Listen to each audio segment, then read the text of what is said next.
Everybody, welcome to the Paramount Liquor What the Actual Hops Craft Beer Masterclass. My name is George Kimura. I'm the spirit specialist at Paramount Liquor. Damien, would you like to introduce yourself? Hey, I'm Damien Cosbeckwith. I'm the Group Bars Manager for George's Venues. I'm also a self-confessed hophead. Yes, we're actually very excited for this session. When Absolutely. We saw the lineup, we have got a cracking lineup of beers and brewers, and even more, like we've got a person that knows a little bit about hops that we're going to talk to soon as Absolutely, well. So we're going to definitely pick his brain. Why are we here, guys?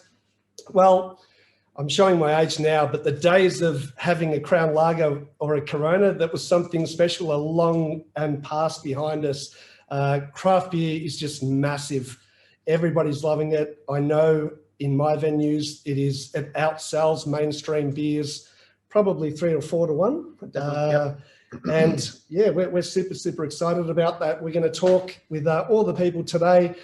Also, for our viewers, if you have any questions, hold on to them all. Type them as we go. We will answer. We've got a little bit of time towards the end for the questions. And also, there's going to be some giveaways. So for those of you that are going to be in the run for, there's going to be 5 slabs of craft beer. However, the catch is you have to stay till the end when we announce the winners.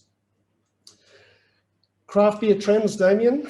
Tell me a little bit about it, because you are a craft beer. So I suppose everyone in the industry would have seen a massive a trend and a shift in ordering patterns from even in the last couple of years to your hazy, your bitter, your hoppier beers, but even before that, from your lagers and your bitter styles, or your bitters, even to your amber ales and your golden ales. So definitely the last 10 years have been a massive resurgence of putting flavour and different things into beers and being different and sort of experimenting.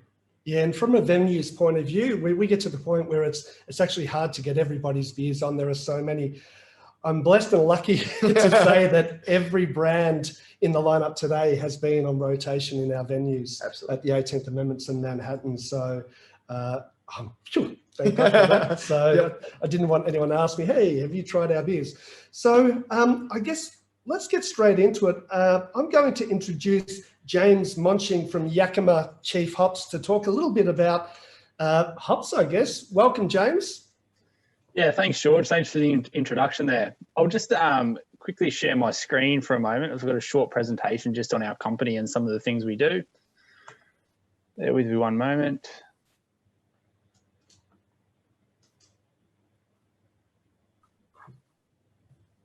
So my name is James Monching. I'm the Regional Sales Manager for Yakima Chief Hops for Australia and New Zealand, based here in Melbourne in current lockdown conditions, as you'll understand.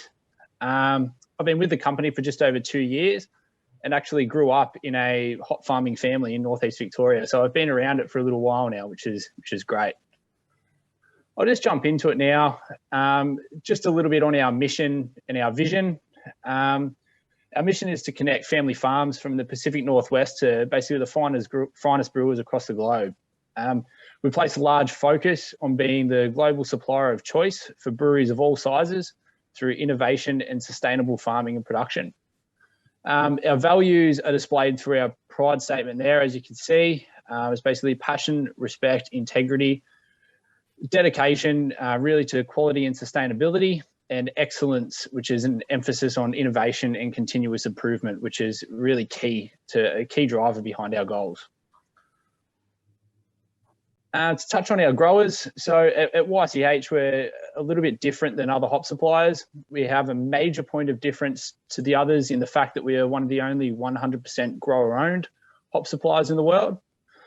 We were founded by 3 families, the Carpenters, Peralts and Smiths, but have since grown to have 14 grower owners from the Pacific Northwest, as well as sourcing hops from an additional 40 plus growers throughout Washington, Idaho and Oregon. So we really have spread ourselves nice and wide through the Pacific Northwest region. I'll put together a little slide here, which sort of outlines our process from propagation to pint. So basically, we'll start over here at the plant grow and harvest section. So this is March to October.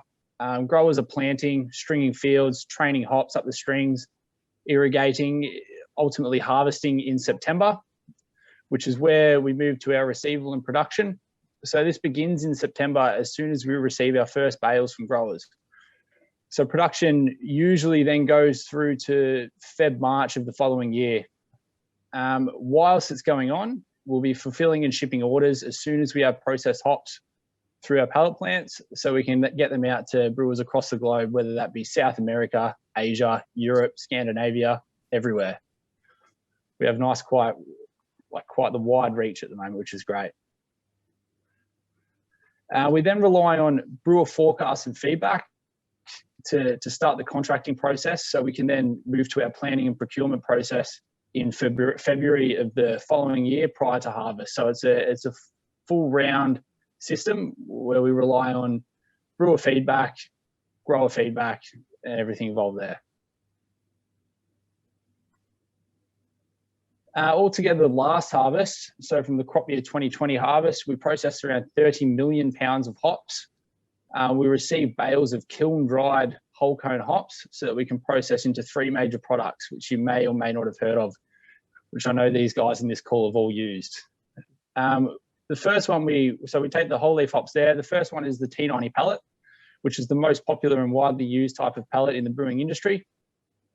Secondly is CO2 extract, which is a highly concentrated alpha acid product just used for bittering, just creates a higher efficiency in the brew house. And then we have our cryo hops, which is our new and innovative pellet that separates the leafy matter from the oily goodness found in the lupulin glands.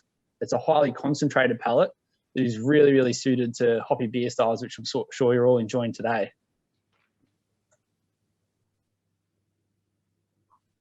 I'd like to just touch on one of the bigger drivers behind our continuous improvement strategy. Those guys are our R&D and our brewing innovations teams. So we've got our R&D lab who are constantly testing hops and researching further into the compounds found within them. We have our sensory team. They really kick into gear when we get to harvest. We're smelling lots, sort of assessing quality of everything that's coming in and then going out following production. We also have our research brewery, which is headed up by our brewing innovations team. So they're constantly brewing with our hops and different advanced products to try and assess the viability of various new varieties, experimentals, new products such as cryo blends or standard blends. And then finally, it's a big one here, we rely on brewer feedback. So whenever we're talking experimental varieties, for those experimental varieties to become viable for commercial brewing, we rely on that feedback from the brewers. Following that, on the back of the research undertaken by our R&D teams, we have been able to dive deeper into the blending of hops. Blending hops is a great way for brewers to get a better result in terms of hop impact in their beer.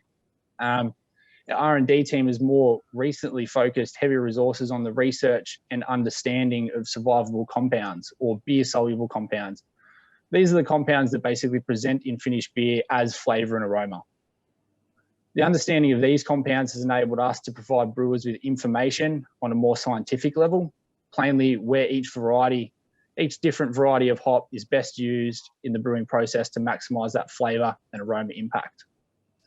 On the other side of blends, on the right here, we also produce blends that are ready to go for brewers. So the logo on the right there is our latest release, which is a Cryo Hot Blend named Cryo Pop.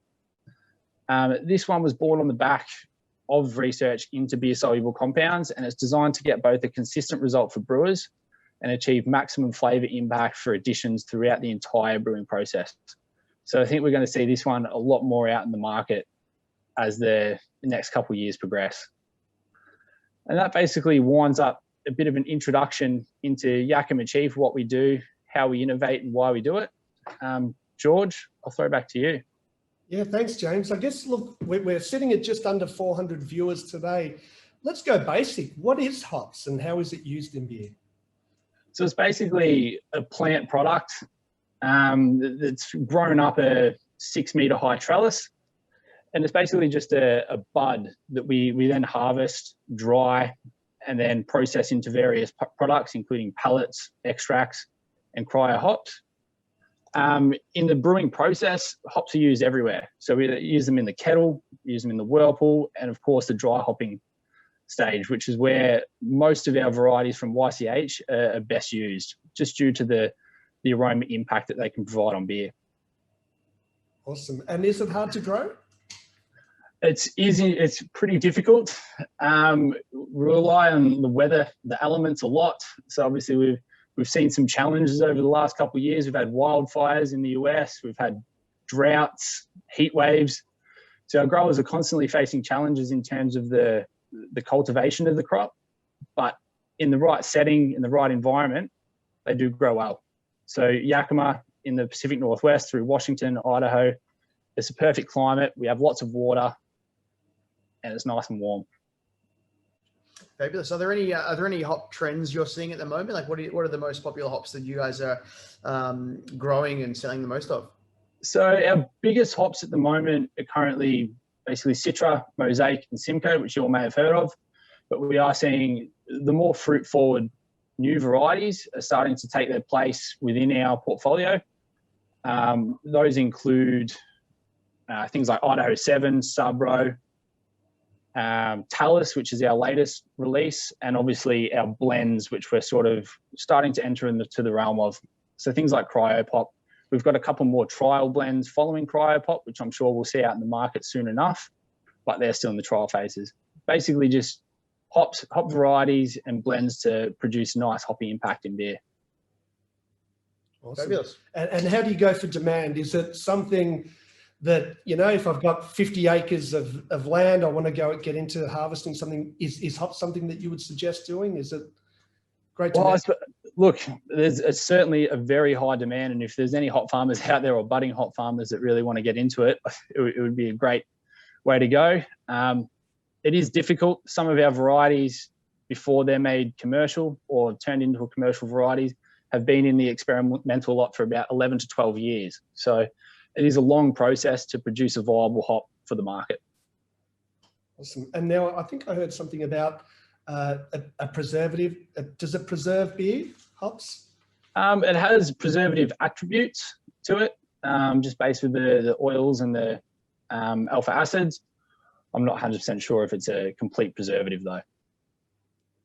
Do you have any questions? No, I've got a handful, but I'll keep them towards the end for question time. Yeah. Well, I'm going to ask because I know a lot of people want to know, is it related to the marijuana plant? Yes, it certainly is. And that's what we've found since, it is a close cousin, and Yakima Chief hops are now starting to actually farm hemp as well. So now we're legally allowed to do it throughout Washington. It's interesting space. That's crazy. I remember many years ago, I took a group of hospo students through the Carlton United Brewery, and one of them grabbed a handful of I think it's Galaxy hops, and that night at home, and it didn't turn up for 3 days. He was violently sick. Yeah, so I have heard stories from the hop farms around the traps of people trying it, and it's not recommended. That's for sure. All right. Well, look, thank you so much. I'm sure we'll have a few questions later. Absolutely. We could geek out for a few hours with you, James. So thanks for joining us. And who have we got first up? We've got Scotty Hargrave from Balter Brewing. Beautiful. Hi, Scotty. How are you, mate? Yeah, good. Hey, everybody. Thanks for having us. Thanks for thinking of us. Great to be here talking beer and hops. It's our pleasure. So for our viewers, if you would like to grab your first sample, it's the Balter Hazy. I'm going to pour myself a nice little sample there. I've been hanging out all day. While George is pouring that, Scotty, do you want to give us a bit of a rundown of the brewery and the beer we're tasting today? Yeah, okay. So I'm the brewmaster at Balter. A part of the founding group. We got Balter basically up and running early in 2015. A very small group of us started to put the brewery together. I spent about 6 months designing our brewery and getting it built overseas. We got it here around November 2015, spent about 3 months bolting it all together, and I got going, and I first started brewing XPA, I think, in the last couple of weeks of February 2016, and it's been nuts since then. Basically, hasn't really stopped, you know. So we've been very, very fortunate that people have really taken a liking to our beers, and we're still doing our best to make the best beer we can every day, and more than anything, try and keep up, to be honest. Hazy, I managed to find a can for myself as well. So this beer, this Hazy IPA, basically 6%, about 30, 32, 35 IBU. Very obviously hop-driven beer, very, very fruit-forward beer. Features a lot of Citra and Mosaic, grown by Yakima Chief hops in the Pacific Northwest. You might remember some of the growers that James just mentioned. I think the Citra I've got in here came from Tributary Farms, which is part of the one of the founding families, the Smiths. I also use a lot of hops from Peralt's and the Carpenter family. In fact, part of the genesis for this beer was that we watched the hazy thing sort of erupt, and very early on, a lot of hazies I don't think were that stable as beer. So I took my merry time, I suppose, before we actually had one that I thought was good enough to put in cans. And as a bit of validation, when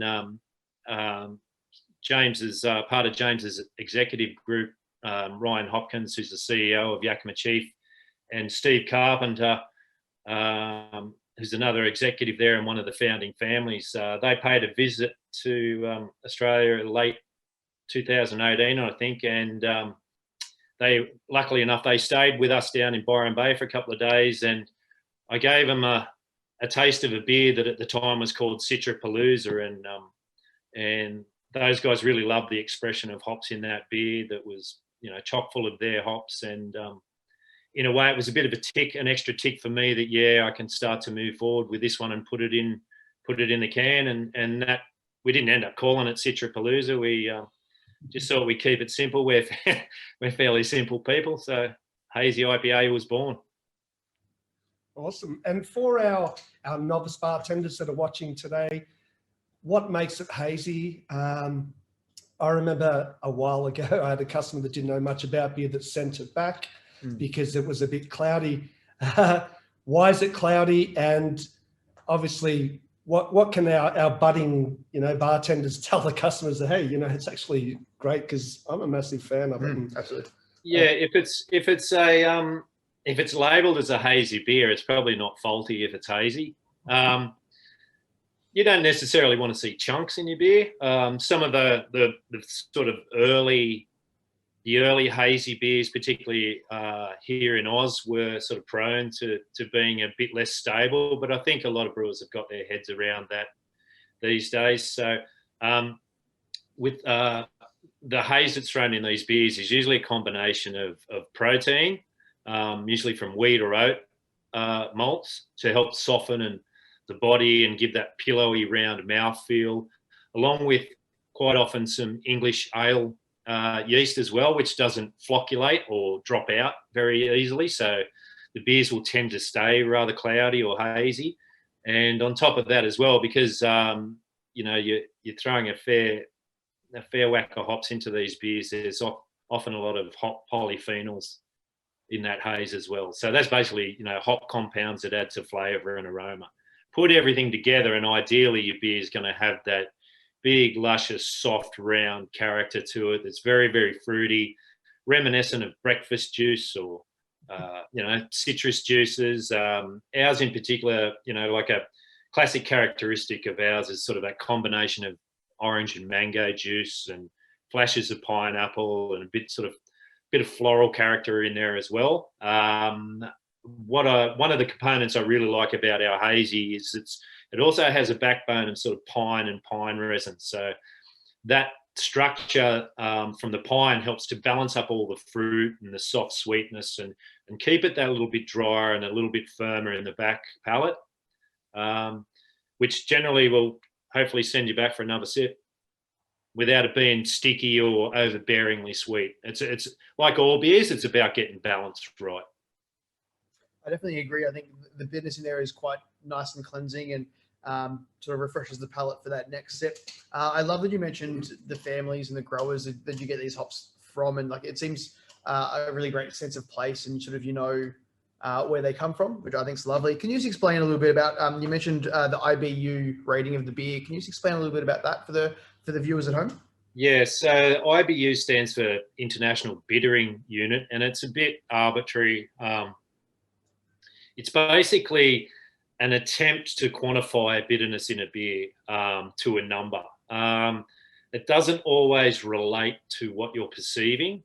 You can have beers that might have 50 IBU that taste like they've got 30 IBU. You can have a 30 IBU beer that you might perceive the bitterness to be much higher. So it's a number to help brewers basically be able to make consistent beer where your bitterness levels are very consistent as well. The idea being that you don't have a really bitter hazy one day and a really sweet one the next day. So if you can use that number basically to be able to sort of meter your hop usage into a beer, your dosage. When we get our hops from James, all of our hops when they go through the labs and are analysed, we'll get a certificate, a COA certificate that'll tell us all the details we want to know about the hops, the amount of alpha acids in the hops, and it's those alpha acids that we are basically counting when we're calculating IBUs. So alpha acids are in the hop pellets are turned into iso alpha acids during the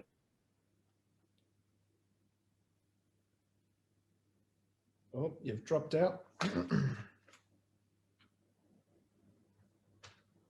think we've lost Scotty there for a second. Can the rest of you guys hear me okay? What do you think, Damien? While we try to get Scotty back, are you a fan? I am. I'm a massive fan of hazy beers. I think it's a really great beer to bring people into that hop flavour without sort of diving straight to the deep end of an IPA or a double IPA. It sort of introduces those sort of the hoppy flavours in a sort of soft, more luscious, fruity way. So a massive fan, and yeah, this is one that I would love to be in my fridge at all times.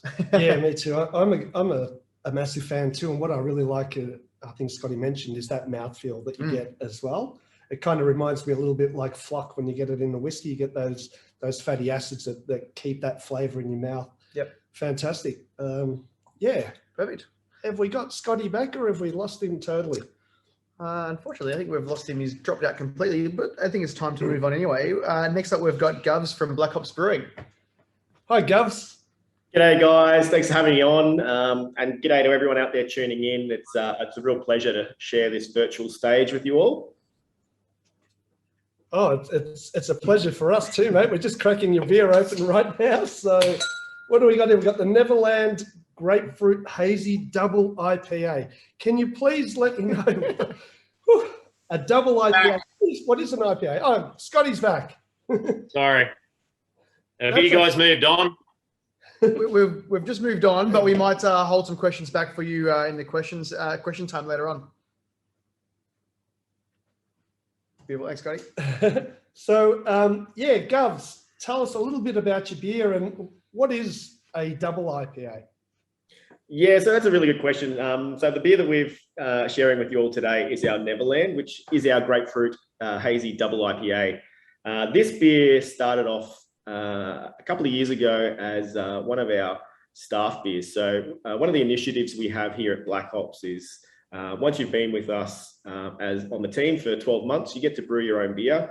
And it creates a lot of interesting creative interactions. Our guys and girls come up with some really awesome ideas, and it's a lot of fun to work with different staff members, particularly outside of the production team. It's really cool to see what concepts they can kind of come up with. So this beer was Jesse, who's now in our sales team, but he started off as one of our venue managers. And his idea for this beer was He spent much of his early 20s in Canada, in Whistler, snowboarding through the hills. It's a typical rite of passage for a lot of Aussies. And that's where his love for craft beer was born. So he would work in the snowfields and snowboard all day, and then go and check out some of the local craft breweries. And one of the beers that was his kind of epiphany beer for him was a grapefruit XPA from one of the local breweries up there. So he wanted to kind of replicate that, but also with putting a little bit of a Blackhops twist on it. So we got together, we decided we'd ramp up the ABV a little bit and bring it up to a double IPA. So it sits nice and healthily there at 8.2%. And then for the grapefruit component, we have brewed a few different grapefruit beers over the years. And for this one, we kind of looked a little bit outside the square. There's a lot of really interesting stuff happening in the world of hops. It's really exciting to hear what the scientists behind the scenes are coming up with. And for our Neverland, we actually used a new product that was coming out. It's a hop oil extract where they look to isolate certain flavors and aromas from different hops. And so we were able to use essentially what was a grapefruit hop oil. And we backed that up with a blend of hops that really help accentuate that grapefruit note. So there's some Apollo, we've got Citra, Tahiki from New Zealand, and a little bit of Amarillo to lay it all together. So those kind of hops come together and help to lift that. And you get a bit of the grapefruit note as well as some of the pithiness as well, which is really interesting. I better join you all on it. Absolutely. While you're pouring that, George, what are your thoughts on this beer? Yeah, I like it. It's a big beer, isn't it? Yep. It's. I'm also a massive fan of. There's a grapefruit XPA that we were drinking a fair bit a while ago. Yeah, look, I couldn't drink a dozen of them, but only because I wouldn't be able to stand up. But yeah, look, I love it. This would be perfect for my knockoff. I'd love to match that up actually with. I don't know what I'd match that up with in a Boilermaker, but definitely wouldn't be driving home. So I love it. It's great. Beautiful. Do you have any questions, Damien? Well, the question that I did have written down has already been answered. So in terms of the difference between an IPA and a double IPA, is it just that alcohol content, or is there more going on behind the scenes? Yeah, there's the difference between a double IPA and an IPA. We're talking strength, and we're talking strength across the board. So you typically see an elevated ABV, but in order to keep that balance in the beer, you need to bring the entire beer together. So the malt body, the hops also need to kind of balance in with that ABV. And I think Scotty touched on it earlier. It's like creating beers is often a lot about balance. So trying to make sure that there's a balance of flavors in there and also keep it interesting. For me, I guess it's a consumer thing. Obviously, I'm always looking at pricing and stuff like that as a venue owner. You got a lot of stuff going on in there. Can you tell us why is it that we can buy a slab of beer for $50 and then one for $150? Obviously, it's the ingredients going in there. Can you just tell us a bit about that? Because for a lot of the bartenders that are watching today, it's great for them to be able to explain to the consumer, hey, you got to understand, like a lot of times I'll say at 8.4% or 8.2, number one, you nearly got the strength of two beers, and then, all the hops and everything going in there. Tell us a little bit about that, because I think it's really important for our guys, like our viewers, to know that so that we can pass that on to the consumers. Yeah, sure. Obviously, when it comes to beer and pretty much any consumer product that you can buy, there's always going to be a scale of what's cheaper and what's more expensive. And if you want to exist on the higher end of that scale, you need to back it up with value for money. So there needs to be either a higher quality or some sort of attracting factor for consumers, because ultimately consumers will vote with their wallets. And if you want to charge more for a beer, you might get away with it once, but if the reputation isn't there and the customer experience doesn't match what they're forking out, you'll find that it might be hard to kind of resell those products. This one in particular, the price, will be higher just innately from the alcohol percentage. There's a lot more ingredients that go into making beers that are higher ABV. We also have our alcohol tax rates. So the higher the ABV, the more tax that's involved in that beer. In a beer like this, we do very small limited runs. So this beer is released once a year. So there is an element of scarcity as well. And we use all high premium ingredients in this. So we try to make sure that there is obvious value for money for the customer. Yeah, look, I totally agree. I'm a firm believer of quality over quantity. You sort of get what you pay for. Is the hops the most expensive part of making beer? Well, they can be. There's, typically when we start talking about these hazy IPAs, some of the hopping rates that, are used are pretty out there. Hops are an expensive ingredient. The tax is also a huge component, particularly here in Australia. But, a lot of the cost that goes into making beer is buying the equipment, it's, staffing the team. There's a lot of expenses behind the scenes to run a craft brewery. And everything is done with attention to detail. So we often will, choose a path that will be focused on the quality of the product, not necessarily the efficiency in making it economically. Fantastic, beautiful. Do you have any more questions? I just think thinking of the viewers at home, not so much a question, but something that we're doing, we're starting to sort of do a little bit more here is we do our menu sort of every 6 months here, and we're just looking to put in a little section of like a rotating craft beer. And I think that's a really good thing to do for a venue, because I think craft beer drinkers are getting more and more wise, and with social media these days, they're following more and more accounts, and they sort of know the new beers that are popping up here and there. And obviously, the beer we're trying at the moment, it's a relatively new release, and I think if you can grab a case of that, it's sort of something you can use on social media as a bit of a pitch to get customers sort of in the door, and you've got a limited run.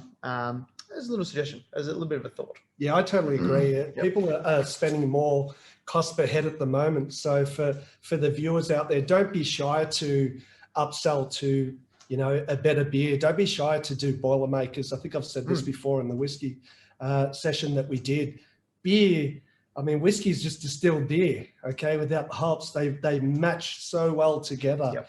And if it means that you're selling 2 drinks instead of 1, especially when we're sitting at limited numbers in venues, it's a really great way for you to turn over stock and really just get people to try new, different varieties of things to drink, and beer and whiskey and tequila and stuff like that works really well. Don't be scared. We've always had at the 18th now a Boilermaker menu.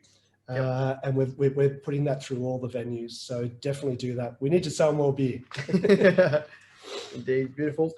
Thanks, Right. Govs. We might come back to you for some questions during the last little segment of this chat, but we might move on. Yeah. I love the beer, Govs, by the way. Great job. That's key. All right. Next up, we're heading over to South Australia. Could this be one of the only areas that aren't in lockdown at the moment? We've got What's a lockdown? What's a lockdown? I haven't heard of that. No, we wish. No, I feel horrible for everyone. This is, it's really, really awful. It just means you get more time at home to drink beer, right? Absolutely. Absolutely. So, Mark, you're from Mismatch Pale Ale. I guess the first thing that I want to ask you before you get into a little bit is Pale Ale the new lager? I'm finding that we outsell Pale Ale over lager nowadays. Do you find that the palate is, people's palate, this is probably to all of you, is going for more bitter? If you'd like to answer your opinion, and then tell us a little bit about Mismatch. We've tried all the Mismatch beers. Beautiful. That's good. That's good to hear. I don't know. That's a big call, saying that Pale is the new lager. I mean, obviously with our lager, we've won champion lager multiple times. It's one of our biggest sellers, and it outsells our Pale Ale. So, but then again, our Pale Ale is my favorite beer, and I've always got a 6-pack in the fridge. I think there's a beer for style for what you want to drink, and I think that's how your palate adjusts. I always like to compare actually hops or drinking hoppy beers to coffee, right? Everybody started drinking coffee. They were drinking coffee, heaps of milk, heaps of sugar. And as you grow up, you take out the sugar, you take out the milk, and eventually end up with your little short black. And hops is no different. The more you drink hops, the more your palate adjusts, and the hoppier the beers you like. So that's kind of my view on hops. Not really answering your question about pale ale, though. A little bit about Mismatch. I'm technically not a brewer. I like to say I get the fun job. I get to talk to people about beer. I get to drink beer, and I get to go out and see customers. So I think I've got the fun job, although the brewers are the creators of the things that I enjoy. A little bit about Mismatch. Started by 6 of us. Basically, we're all a little bit different, all come together because of beer, and it's called Mismatch. But Ewan Brewerton, and that's actually his name, so he was born for it, is our brewer. And one of the owners, or one of the founders, and then me on the sales side, and the rest of the guys fill in strategy, accounts, and a bit of strategy and back of house. There's one thing I wanted to bring up before I talk a little bit about the pale ale, and that's, I hate pointing it because I make it backwards on here, but the Beer with Care logo that we have up here, that's our seal. And beer with care for us means quality, it means sustainability, and it also means community. And every batch of beer that we make, we don't only try to make better beer, but beer that does better. We opened up our own brewery because we were gypsy brewers before that, but our own brewery about 3 years ago up in Hay Valley in the Adelaide Hills, beautiful location. And when we set out to build that brewery, we built it to be as sustainable as possible. We actually get, and when we talk about quality of beer, we get all our water from a couple of bores on site. And we have this amazing RO system that strips it back so we can add the minerals that we need to make the beer style that we want. So for example, our lager, the champion lager that we have, we pretty much mimicked the water profile that you get in Munich, reproduced that beer, and then reproduced that water and made the beer style that we have. And we lager that beer till it's ready. And we couldn't have done that without having our own brewery because you don't want to run too quickly. We also are proud to say we have 0 wastewater. So every time, I don't know if everybody realizes how much water you have to use to make a liter of beer, but it's anywhere between 5 and 7 liters of water for every liter of beer that you make. Now we collect all that water, goes through our water treatment plant, and we use it on crops and catchments on the place. There's only 2 ways that the beer actually leaves our or water leaves our brewery, and that's through the beer or in your stomachs. So you know that you're saving water every time you're drinking Mismatch. But that's just one of the little efforts that we do, and I don't want to go into too many things, but one of the little efforts that we make to try and do better with our beer. Fantastic. And can you tell me what's the difference between a pale ale and an IPA? Yeah, the pale ale and the IPA, I guess, well, there's a few differences. Generally, you guys were talking about IBU before, tends to have a higher profile IBU for an IPA. So a lot more hops in there, generally a bit more bitterness. And then also the alcohol level. A pale ale tends to be a little bit lower in alcohol and maybe a little bit more balanced than an IPA. Yep. Do you have a question? I think I thought of. I just was having a wee little search on the website before, and I saw. Speaking of hops and IPAs, are you re-releasing, or I believe it's an annual release of the Red Rye IPA? Yeah, well, so the Red Rye, Archie's Red Ale actually was our first beer. I've actually got a can here of the Red Rye. If anybody gets to, it disappears there. There we go. Yeah. Actually just got released. It's based on our original Archie's Red Ale. That was our first production beer that we decided to make. And so Ewan, his background in brewing was in the UK. So he wanted to make an Irish style red ale, but with American hops or Australian hops. And we came up with Archie's Red Ale. And this is, Red Rye is the same malt base that we had, including the rye in our Archie's, and then trying to find that perfect hop combination in our quest to have the perfect red rye IPA. So, but yeah, delicious beer and available now. Awesome. And the reason I asked about the lager is I find it, and I think it's an age thing too, as your palate changes, you tend to like more bitter. And I literally very rarely drink anything lower than a pale ale. Nowadays, what's your biggest selling beer out of your range? Actually, the session ale is our biggest selling out of the range, and it's a bit of a controversial one because in every other state, session generally refers to a mid-strength or session IPAs, but in South Australia we're a little bit unique, and session just tends to be a little bit lighter in flavor, and not as high in alcohol, but not a mid-strength. So yeah, session ale is a big seller. It actually took out a gold at the AIBAs as well for Aussie for a pale ale. So we're very proud of that one. Yeah, and some great hops in there as well, Citra and Galaxy. So tastes like summer. I like to say it tastes like sunshine, and it really ties into that whole sustainability thing with all our solar panels on top of the brewery as well. So yeah, fantastic. Sounds good. I'm a fan once again. Yeah. There's a beer on this lineup that I'm not going to like. So no, I'm going to say like the pale ale is my go-to. I always have a 6-pack in the fridge. It's my personal favorite beer.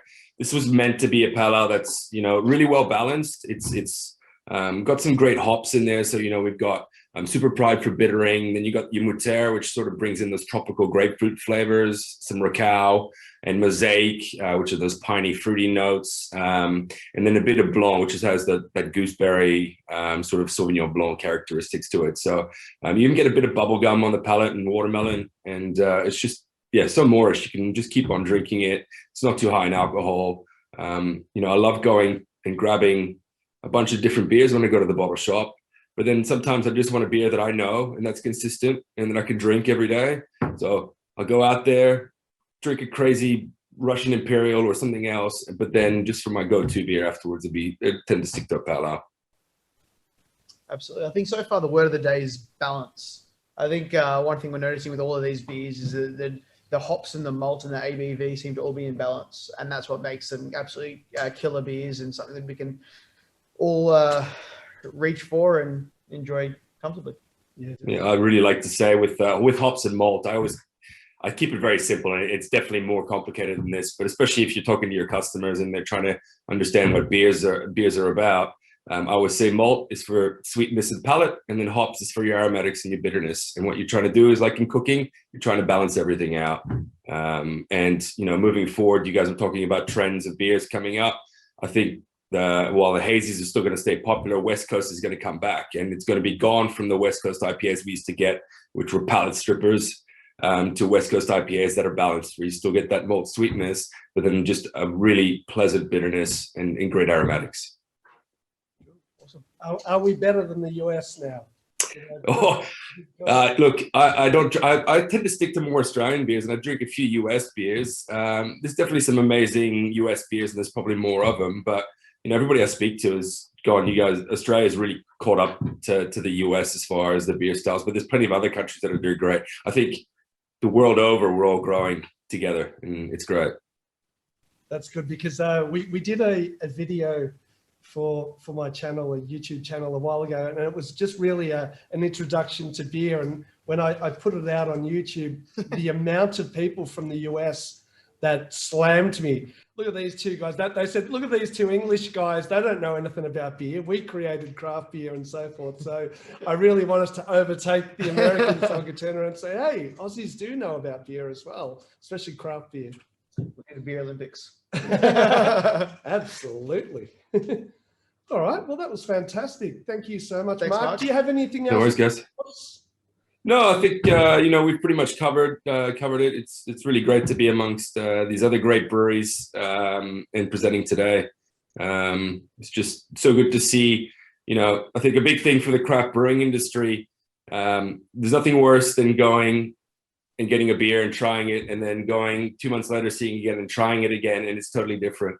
And I think we're advancing so far in Australia now, and people are really investing in their kits and their breweries and producing consistent beers. And I think the more consistent beers we can produce, the better the craft beers will be, and the more people will drink craft beer. I think from a venue point of view as well, that's super important for someone that I'll try a beer and go, yep, that's delicious. I want that on the menu. And then 6 months later, it's still, or 3 months later, it's still on the menu. That consistency is really important, because we might not drink it every week. So ensuring that consistency is absolutely killer. So we know that we're giving our customers some pretty good a great recommendation, and especially if we have it on the menu as a Boilermaker, matching with a whiskey or a tequila or a rum. It's pretty cool, pretty important. Yeah, it definitely has to be consistent. Otherwise, we'll just throw it out. Yeah. All right. Thank you so much, thanks, Mark. Thanks, guys. Lovely. Next, we're going to bring it back to Victoria with Asher Hall from Stomping Ground Brewery. Hi, Asher. G'day there. So I'll just introduce myself. I'm Asher Hall. I'm the head brewer at Stomping Ground Brewery in Collingwood, Victoria. I've been working with the company since we opened in 2015. So we started with a warehouse. We had the warehouse for some time, from the start of 2015 through till the start of 2016 before we actually started brewing. But yeah, the venue opened and the brewery started producing beers in we started producing beer in March of 2016 and the venue opened in August of that year. If anyone knows us, the people in Victoria, they'll know us. We've got another venue down in Moorabbin that's just opened. And we also have a venue which we work with the airport and having a venue out at the airport as well. All three venues have breweries in them as well, functioning breweries. That's awesome. Yeah. Well, there's no introduction necessary for us to, is there? I mean, Stomping Ground's been a pretty massive beer for us in the venues that we have, especially come summertime as well with your sours. Yep. Good news.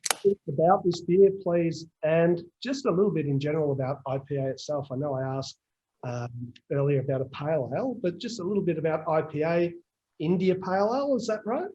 Yes. So for those of you who don't know what an India Pale Ale is, it's a style that originated in the UK. I probably won't go too far into the history of it because I'm not a beer historian, but it's a style that was originally produced with high bitterness, high hop content, traditionally a lot of malt, and it was made to travel on boats in barrels across to India. Once it got to India, they often diluted it with water, but it was thought safer to drink than the water over there. So a lot of the English nationals that were in India back in the colonial days were drinking IPAs. Modern day versions are very different to what the traditional beers are. And America is really where we get most of our influence for probably all these beers that are on today. And so modern IPAs, ours is a 6% West Coast style IPA. It's a little bit low in terms of meeting the style guidelines, but it's something that we wanted to aim for in terms of not only price point with ABV, but drinkability and sessionality as well, being able to have many of them. And I think 6% is a pretty good mark for that. I mean, some people would argue you can have many of a 9% beer too, but good luck to them. But yeah, so it's a beer that was born, I'll just show a can there. This beer was born on a trip to the States with one of our suppliers, Bintani, and a few different brewers and the guys at YCH. This is a couple of years before, or a year or two before James started working for them, in fact. So I hadn't met him at this point. But we went over to the States and we were on the hop farms. We were seeing harvest, experiencing something that was very cool for me. Certainly it was the first time that I'd ever done it. It's something very cool in seeing the harvest and seeing the processing plants and the drying rooms and whatnot, all the smells that are associated with that. It's pretty incredible, and it's something I think every brewer should do if they can. But something I got coming away from that meeting, that trip, was that the beers that we liked while we're over there were the beers that were typically a little bit lighter in body, but had a really nice pronounced hop character without being overtly bitter. And that's something that I look to do with our IPAs as best as I can. And so when we got back, and then after that we went to Germany and we saw a similar thing. We saw a little bit of hop harvest over there and went to the hop museum in Hallertau and saw a traditional method for stamping hop flowers down into bales, and the person was called the Hop Stomper. And so from that, we thought that was a pretty good name. Rich was actually there with us, Rich Watkins from Bentspoke. And straight away I said, we're going to use that name. So we got back to Australia, and this was a beer we first had on at the beer hall, just on keg. It was pretty well received, and so it was the third beer that we put into package once we got our canning line. the following year. So yeah, it was pretty quick to be released. It's been increasingly successful. It's certainly a staff favourite. We use all the hops in there are from YCH Farms. So we use 3 different varieties of hops, which James described before. We use Resonate, which is the extract, the bittering extract. We use the LN2, the cryo hops, pellets, and we use T90s as well. So we use all 3. The only one we don't use is cryo pop, and I forget if you mentioned another type. We certainly don't use the leaves because you can't import those into Australia. But I wanted to cram all these different types of hops that we'd seen on those farms and the different methods that they were applying to process them into this beer, and just really let them shine without having too much malt to talk about. Very clean malt base. It's actually a Cooper's malt, so South Australian malt pale base in this. American ale yeast. It's got Warrior extract bittering, and I tried to use the hops that we saw on harvest, which was Simcoe, Citra, Mosaic, and Equinox. So we saw fields of these things, or we saw fields of these hops, or we saw these hops actually being picked and dried, and were smelling them on the ground. And I thought, well, that had just added a bit of fun to the story. And it turns out the blends work pretty well together. So, yeah. I think, George, I'm not sure of your opinion, but I think the description you said of that sort of pulling back a little bit of the body of the beer to let those hops shine forward, that's exactly what I get. I think that's such a beautiful, it's great being able to try it after you've described it like that, or that's what you're aiming for, because it's bang on. Yeah, look, once again, I'm a massive fan too. And for me, it's not over hoppy. It's as we keep talking about, it's a very well balanced beer. And I think the ABV is pretty bang on as well. Mm-hmm. So yeah, I really like it. As I do all their beers. I want to ask a silly question, but we get asked this all the time. I work a lot with spirits, and everyone says, "What do you drink at home?" What do you drink at home? Like I drink mainly beer, and I work with spirits and cocktails every day. Do you get over drinking beer? And this is probably for most of you guys. No, I don't know about the other guys. I won't speak for them, but I certainly don't. I love beer probably a little too much. I try not to drink too much every day, but I often taste beer at work, and the other guys probably do the same. When you're at work, you're tasting beer, whether it's for sensory or for trials or whatever, coming off the canning line, and you want to see how it's performing. When I'm at home and I'm relaxed, and I'm not on the floor and I'm not sort of running around, I prefer to. I've actually had a bit of a renaissance with, and most of my brewers have, to be perfectly honest, with traditional styles, where we're really looking at traditional German styles of beers, English styles, Belgian styles, and so a lot of those don't have hugely hop forward characters to them, apart from the German Pilsner, and that's something that our venues try to do. Is one of the ideas that was really attractive to me when we first started talking about building this venue and then the following venues was having as many different varieties and styles of beer on at any one time, and not focusing in one area, whether it was dark beers or hoppy beers or lagers. So we've got 18 taps, and we try to fill those with as much variety as possible. When it comes to buying beer, I look for Australian lagers, and I'm actually going to look for Mark's lager over here if I can find it. I haven't tried that yet. And I'm really looking forward to trying that, unless I tried it at the awards and judged it. I'm not sure. It could have been on the table. It's all blind there, but yeah, I'm going to look forward to that. I don't like to say ashamedly so, but I've been buying a lot of Belgian and German beers, mainly to not only enjoy them, but also as a bit of research for beers that we're brewing and that we're trialing, and really enjoying those. So yeah. It'll be actually interesting to see how the trends go, because I sort of related a little bit to wine, where when I first started drinking wine, I worked my way up, as I do with beer, to I would only drink a Cab Sav, and it had to be a real, bold, gutsy, and whereas now I'm drinking Pinot Noir. Yep. Whether I'll go back down to a lager, although I had a golden lager the other day, and it was surprisingly really good, because I'm so used to drinking hoppy beer all the time. So it'll be interesting to see. What are you drinking at home? lagers and pilsners, to be completely transparent and honest.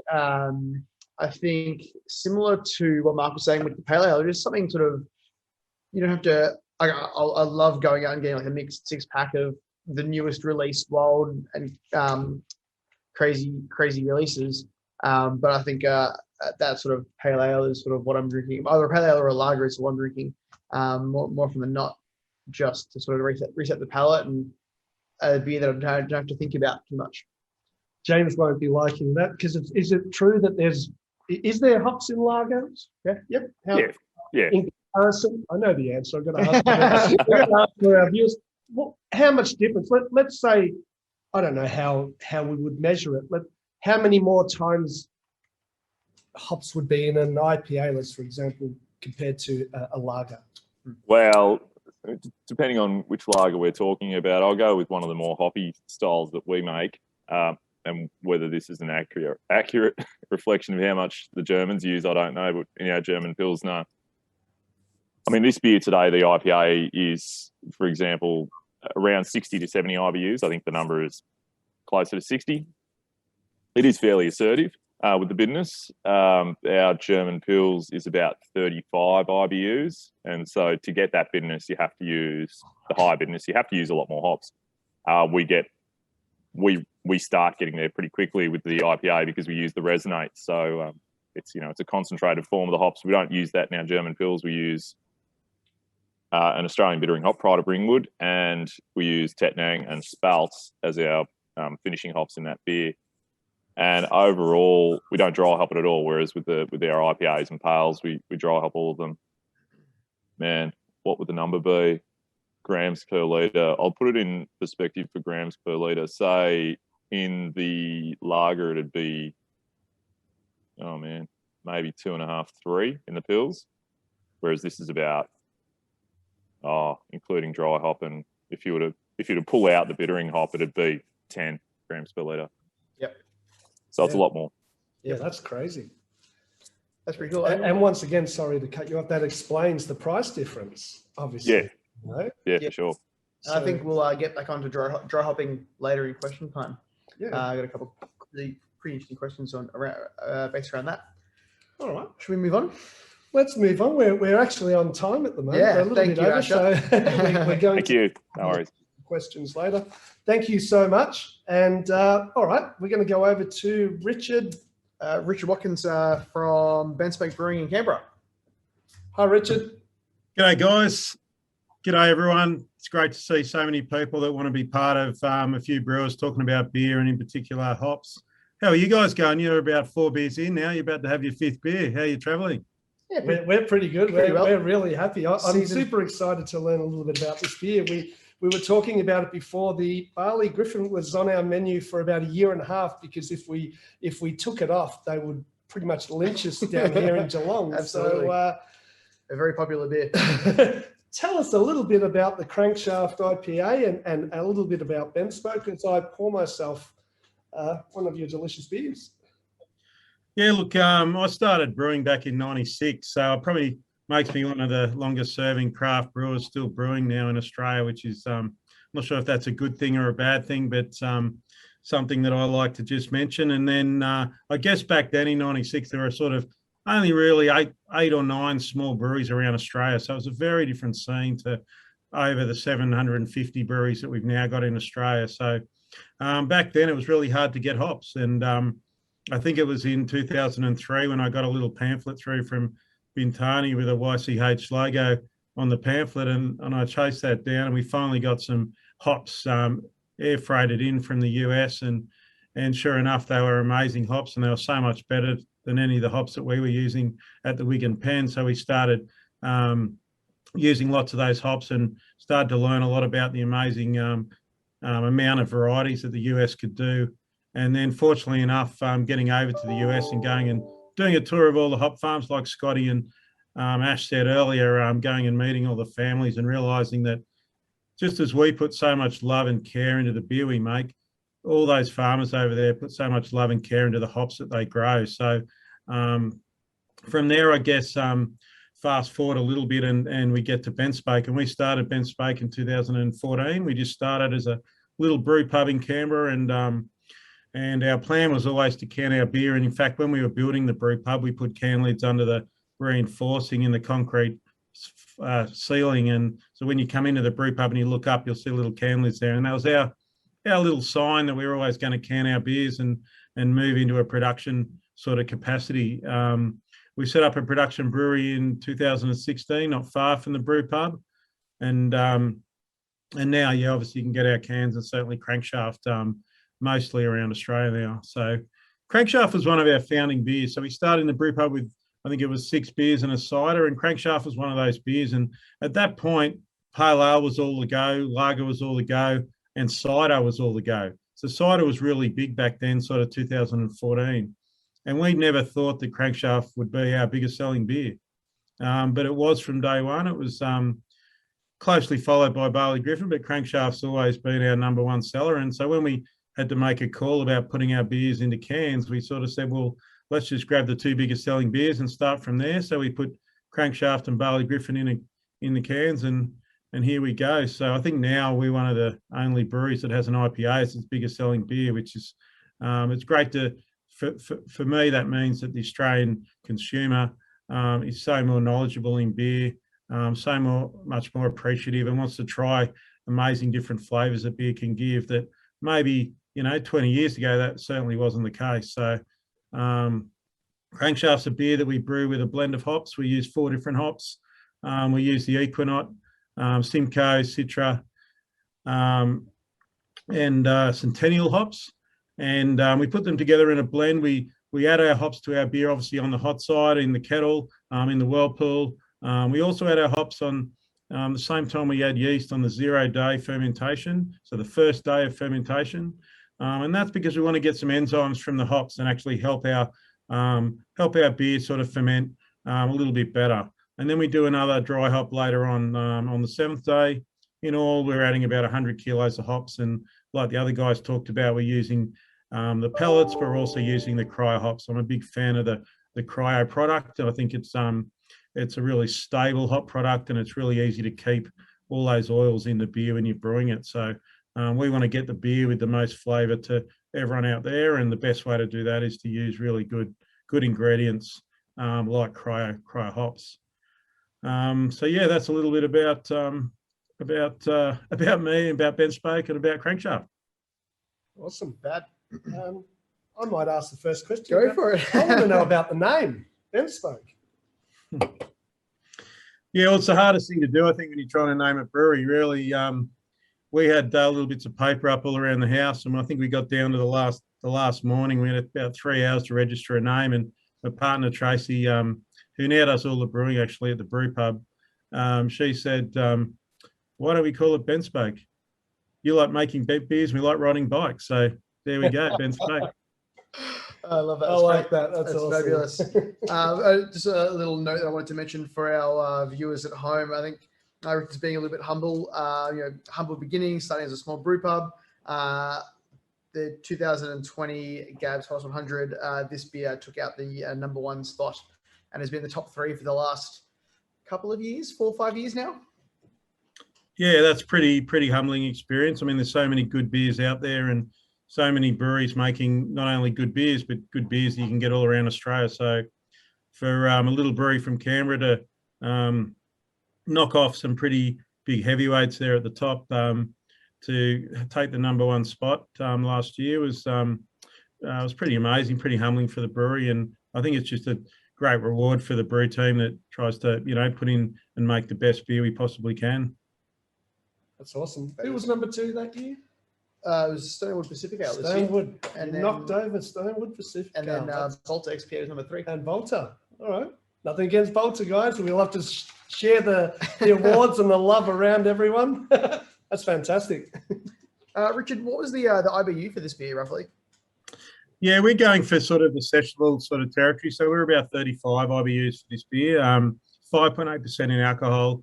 The idea of this beer is we wanted drinkability in our IPA. So we wanted, wanted an IPA where you could have quite a few and not feel like you had to go and sit down, take a nap. And also we wanted the bitterness to be quite approachable. So we're using a few different malts. We mainly use pale malt, but we use a little bit of Caramunic malt as well to give a nice little sweetness. there as well to balance the hops. The hops aren't, the bitterness isn't over the top. It's, as everyone said before me, in balance with the rest of the flavours in the beer, and then you get that nice sort of citrusy, piney sort of note on the aroma, which allows really allows those hops to come forward. Yeah, definitely. I think having these beers, the last two beers side by side, both being IPAs, we definitely see that sort of slightly darker color, and letting that slightly bigger body, and that balance for your Crankshaft IPA. Yeah. Where does that color come from, actually?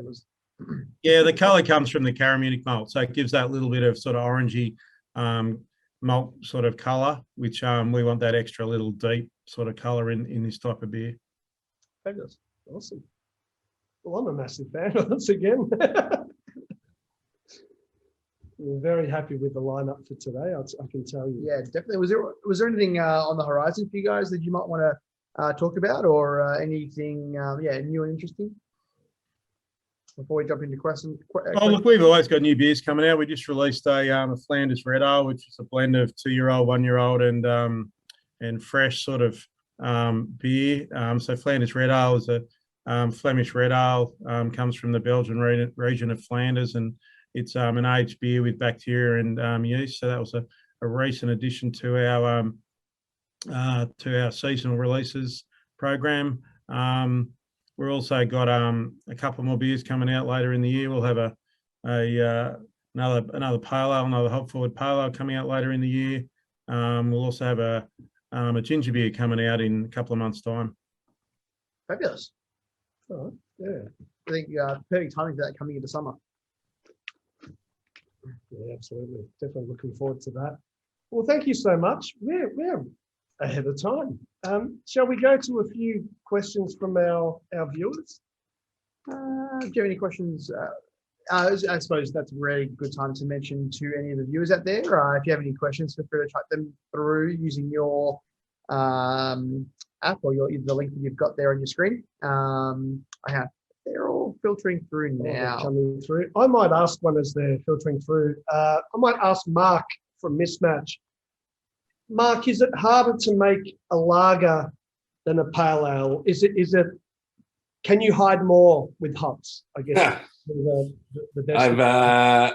We've got a little saying in Mismatch about lagers.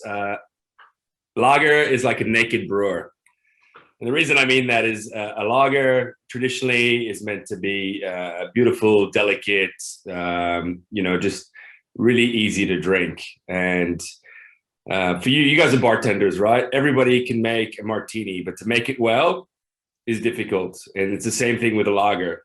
If you fuck it up and it's not consistent, excuse my language, then people will know. There's nowhere to hide. And thus a naked brewer for a lager. So, with ours, we didn't make a lager until we had our own brewery. And the reason for that is that generally when you're contract brewing or gypsy brewing, it's like turning over tables in a restaurant. They're just trying to move you through and get you through. Whereas a lager takes a little bit more time than an ale to make.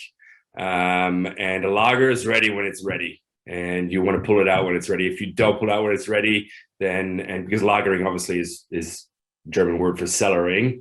If you don't cellar it long enough, the impurities don't lock out and the beer won't taste as good as it should. So, yeah. I guess it's a little bit like we did the last masterclass we did together was tequila. If you really want to taste a good tequila, you need to taste it as a blanco before it's gone into a barrel, because the barrel can hide stuff. That's kind of why I asked that. So, good answer. Absolutely. I've got a few really good questions looking through. I'm going to try and go through these in time order. A question I might throw to pretty much everyone on this chat. I might have a quick little answer and pass it around. There's a wide variety of glassware available now. What's the brewer's thoughts on different glassware for each style of beer? Mark, you're still on screen, so I might jump to you first. I'm not even drinking the traditional. Look, there's lots of different styles of glassware. Ultimately, you want some. I think it'd be similar to wine. You want something that opens up and that just really releases those flavors and those notes so that you can smell them. And then you also want a glass that you can see the clarity of the beer and what it looks like and see it lace down your glass. So I personally just like to use my favorite glass, and that makes me happy because that's my beer glass. Beautiful. Let's jump across. Scotty, Hargraves, what is your thoughts on style specific glassware for beer?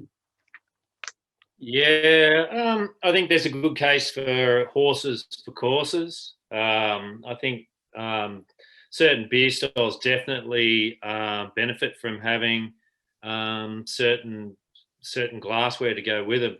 The shape and thickness of the glass.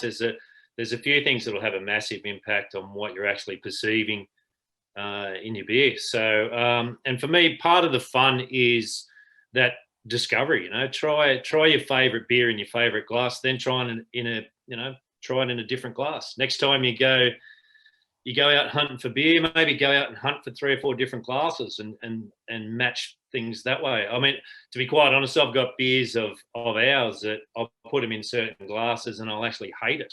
Put them in another glass and they'll be terrific. And just as a point in case, when I was designing XPA, one thing it had to work for me was that it had to taste and smell great and look great in a stock standard schooner glass that you get at pretty much any pub in the country, because that's how at the time, way back in say 2014 or so, that's how I thought that most people would get to try our beer. So. Yep, I think it's very important. I might jump to the next question and target a few different brewers with this one. I'm going to start off with Richard. I think it was you that mentioned the hopping times for your dry hop. So Neil asks, is adding hops on day 0 a normal practice with brewers? I used to do day 4, but have heard day 0 spoken about recently.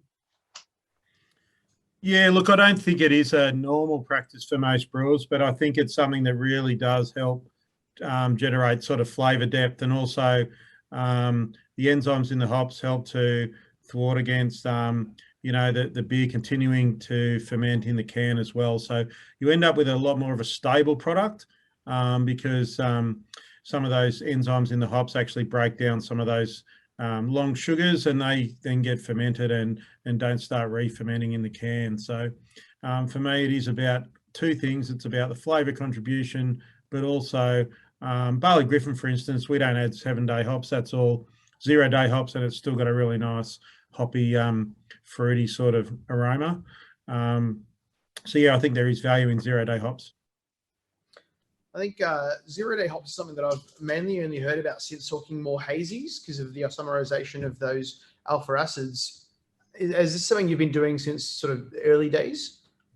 Yeah, look, it has. It's been something I sort of started doing when I was at the Wigan Pen, 15 years ago, and from there I sort of worked out it does make a big difference to the beer, and so all our beers definitely get a dose of hops when we add the yeast.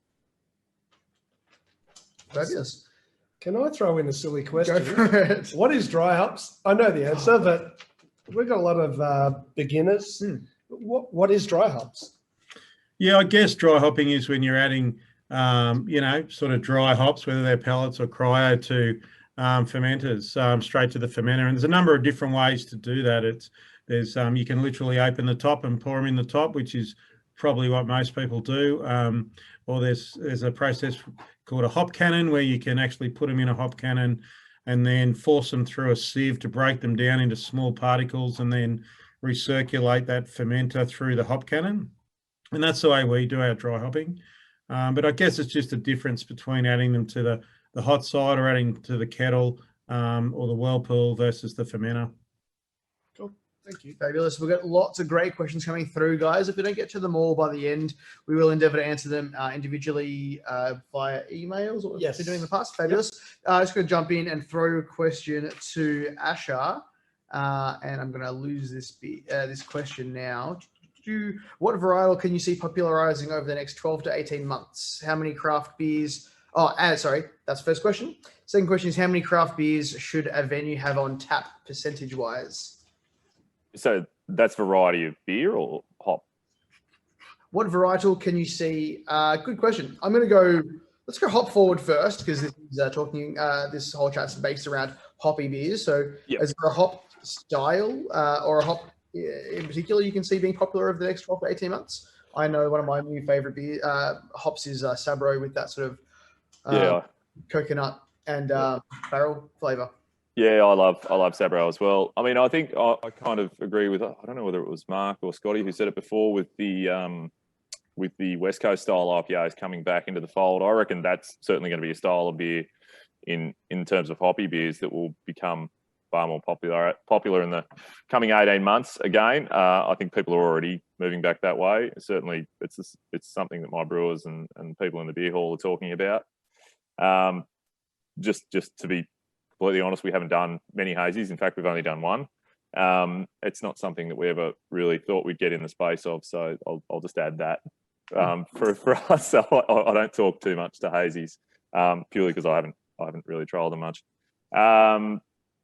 But yeah, and then on the other front, I think you'll have more traditional styles of hoppy beers that will become popular again. I think we're already seeing that with Pilsners. Hop Nation taking out the champion beer with the Rattenhund Pilsner at the latest AIBAs is a great example of that. That beer, I reckon, probably you other guys could correct me. Most brewers on the night after those awards were drinking that beer that was on tap at the event. It was a fantastic beer, such a good example of style and something that all of us love to drink, and that we're finding in our newer venue. We've got a Czech style Pilsner down there, and in the Collingwood venue we have a German style Pils. Both of those beers are reasonably hop forward, the German style more so, and those beers are really popular, increasingly popular, more so than just, not just, but our standard lager, which is a Helles style lager, which is less hoppy. And as far as hops, I think, yeah, I agree, Sabro. I'd love to see more of it because I love it, to the point that all the brewers, when we decide, if we're going to do a new beer and I say, I might put a bit of Sabro in there, they just sigh and moan and groan. But when I slip a little bit in there and they don't know that it's in there and they say they like the beer and they find out, it's pretty funny. So I'm going to keep using it because I love it. I love the mouthfeel that it gives you, as well as the coconut. I think the coconut and the kind of lychee that I get from it, it coats the tongue really well, but it can certainly be overused. Talus we've used as well. You would have seen that in the presentation before. That's great. I quite like that hop, and I think with specific IPA styles, whether they're darker or the West Coast styles, I think it's really well suited to that. And then I think you will see a rise in the use of German hops. I mean, there's certainly the price point and availability. They've become harder to come across. Now that might have been a seasonal thing in Germany last year, but and again, I kind of see that a lot of craft brewers are going to bring out more hop forward lagers, more traditional style hop forward lagers. So there's going to be a bit of a fight for those hops. I think we're already seeing a little bit of that. Certainly last summer we saw that. It was harder to get those hops for us. So yeah, I think that's something to look at, whether it's your Tettnangs or your Spouts, or Hersbruckers, those traditional style hops. Fabulous. Cool. Alrighty. Question for James at Yakima Chief Hops. Love the collab with Bentspoke in the Hop Wheeler IPA, one of the best IPAs I've drunk. What are the characters that you'd assign to HBC 586, which is that hop, the current hop name? I think that hop made the difference in the beer. Yeah, it's an interesting hop because it's very new for us, so it's pretty recent into our portfolio. But it's like a nice little bit of mango, which I think is awesome. I also think it's a very good hop when blended through others. So I know Rich can speak to this one a little bit more, but we threw a lot of Idaho 7 and a bit of Simcoe extract, a bit of Atanum. It was quite a rounded hop profile to it, so I thought it was great. Absolutely. So still using the code HBC586. Is that available? How widely is that available in the country? Is that something that you're only sort of giving to random breweries to sort of get them to brew something with to see how they use it, or is that sort of widely available? Yeah, so the HBC code stands for Hop Breeding Company, which is a joint breeding program between us and one of our competitors. The 586 is its experimental number. So basically it's a hop that's in our elite trial phase where we're getting it into brewers' hands for trials and trying to get a lot of feedback to assess its viability in the brewing space. So yeah, it's not quite commercial. So it is very limited in supply at the moment, which is pretty cool to get some out to Australia. Awesome. Sorry, just trying to find my questions again. Got a question here, which I might throw to Govs. Where was the question? Alrighty. How this is actually a really good question. So how should you pour a beer? As a venue looking to sell beer for the first time, what range would you recommend? As in, what varieties and styles of beer? What would you suggest for a 6-tap system, and how often would you change your taps? It's a very in-depth question. We'll go through a couple of parts at a time. Yeah, so it's a great question, and there's a lot of different ways to answer this, and I guess what it boils back to is what do you want your venue to be known as, and who are your clients? So there could be a situation in which having 6 IPAs on tap is a really smart choice, or it could be a good blend of some easy approachable beers, a couple of a lager, a mid-strength, a cider, and maybe a couple of approachable a pale ale and an IPA. However, there are venues out there that exist entirely on being famous and known for having nothing but very limited out there styles. So I guess there is no real answer to give or advice. It's about it's your identity and how you want your venue to be perceived, and what type of clients do you want to be attracting. But I guess also you really want to be selling beers that you enjoy to drink. I think selling products that you're proud of and that you're excited about make it a lot easier to sell to your customers. I think that's a great suggestion. Having 6 taps, I'd be going for beers that you like and you can promote yourself. You've always got the fridge space to be able to do other stuff as well, but I think beers that you're passionate about and that suit the demographic, I think it's a great suggestion. Yeah, if the bartender likes the beer, he's going to absolutely push it. But as far as offhand, like from a venue's owner's point of view, I'd probably go something like a lager or a summer ale. I would then do a pale ale, an IPA, and then still got a couple left at the moment. A sour's got to be on a there. Sour, yeah. Depending on, absolutely depending on the time of year. If it was spring, summer, I would go a sour.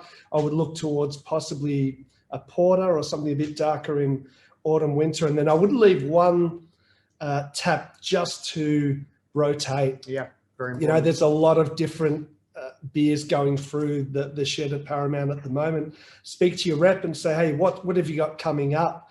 And I find that at Manhattan Bar, every time we throw something that's like a rotating, it sells out really quickly, especially if you're a hospo bar like Manhattan Bar is. So don't tie yourself down to just one thing. Just keep sort of rotating. And there's plenty of different pale ales and stuff like that. Obviously, if you're going to set yourself up with a contract or something like that, that might work for you too. But don't be scared to play around with it, especially leave one tap for that. I think, that's what I was saying. So sort of touching on before is with the craft beer market these days and new things being released every week, it's very important to stay in that, to stay relevant and having that sort of new beer that's being released for those customers that want it.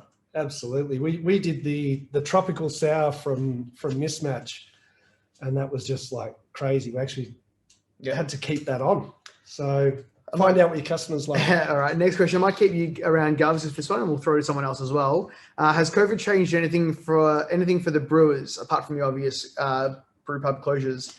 But are you doing anything different in-house or, Yeah, absolutely. It's been a hell of a ride the past couple of years. I think craft brewers in particular have been able to be adaptive to, I guess, market changes. We're all relatively small businesses, so our ability to change direction quickly is one of our greatest strengths. And when COVID initially hit the shores here, we went to from a booming market to overnight pretty much every pub in the country shutting. So that was pretty daunting for us. We didn't know if we were going to have a business at the other end of that existing. Luckily, craft beer was something that remained essential, and there was outlets and venues in which you could buy this. There was a huge shift from on-premise to off, so those breweries that were able to sell their beer in packaged takeaway components did pretty well out of that. We introduced a lot of different initiatives. Like, we had our entire sales team pretty much out of a job overnight, in terms of they didn't have any venues to go and visit. So we introduced a home delivery service here on the Gold Coast. So we were able to repurpose some of our staff that were in our venues or our sales team and got them out doing deliveries. We ran homebrew competitions and gave everyone our recipes. So we tried to do whatever we could to keep our team employed and our tanks ticking over. And also, we knew that people are at home in isolation, and they still wanted to get their hands on these beers. They still wanted to feel part of the craft beer community. So there was a lot of different initiatives that we were able to kind of do to react to that. Yeah, it's definitely some crazy times, isn't it? Thank you. Damien, do we have some winners? Have we received a text yet regarding our winners for the slabs yet? No, yet. No, Still working those out. They're still being randomly drawn. Okay. Guys, you're going to receive a text. This is for our viewers, not for our presenters, with some really good deals coming up. I think you'll probably receive them in the next 24 hours. And we've got a great getaway. You can win a trip to Balter in Queensland. It's a guided tour of the Balter Brewery, an afternoon having frothies and food. This is for 2 people, flights, accommodation for 2 nights. All you need to do is purchase a slab of Balter Hazy in the next 4 weeks. So for every slab that you buy, you'll get a ticket to get in there. Can we buy some Balter Hazy? Can we do an order? I want a trip. I need to get out of Geelong. I'm sort of stuck down. Good deal. Absolutely. Yeah. We have the winners. So for these 5 winners, you guys are getting 1 slab each. So the brewers have been gracious enough to donate a slab for the winners. So you've sort of contact Paramount on socials, whether that's Facebook or Instagram, to claim your prize. Our winners are, I'll go first. We've got Luke Varson. Yep. Brad Ford. Robbie Mearsh. Robin Harris. And Tessa Benison. Congratulations, guys. Hopefully you're still online to win your slab of beer. And what a great time to get a free slab of beer. Absolutely. I wish we could have entered. So, guys, thank you so much. I've learned heaps today for all 5 of you, and especially about hops. I could keep asking a million more questions, but we are just about out of time. Thank you once again, Damien. Keep buying through Paramount, and look, support these craft beers. Okay, support Aussie beer is probably the best thing that I like to say. I love my American West Coast IPAs and that, but support Aussie. We really need to keep our money in Australia and help each other. Yeah, absolutely. I agree. These guys are absolutely cracking breweries, and now that you've seen a few faces and know some names from the breweries, we do hope that you support them. And this lineup was picked because they're absolutely standout beers from the country. All right, and really quickly, what was your favourite? And sorry to the guys. Oh, geez. I'm going to go Balter Hazy. I'm going to go the Blackhops. There we go. Sorry to the others. I love all your beers. Anyway, we support them. So thank you so much. I don't know what we've got coming up. Hopefully there'll be a gin session soon. Yeah. And thanks for joining in, guys. See you later. Thank you, guys.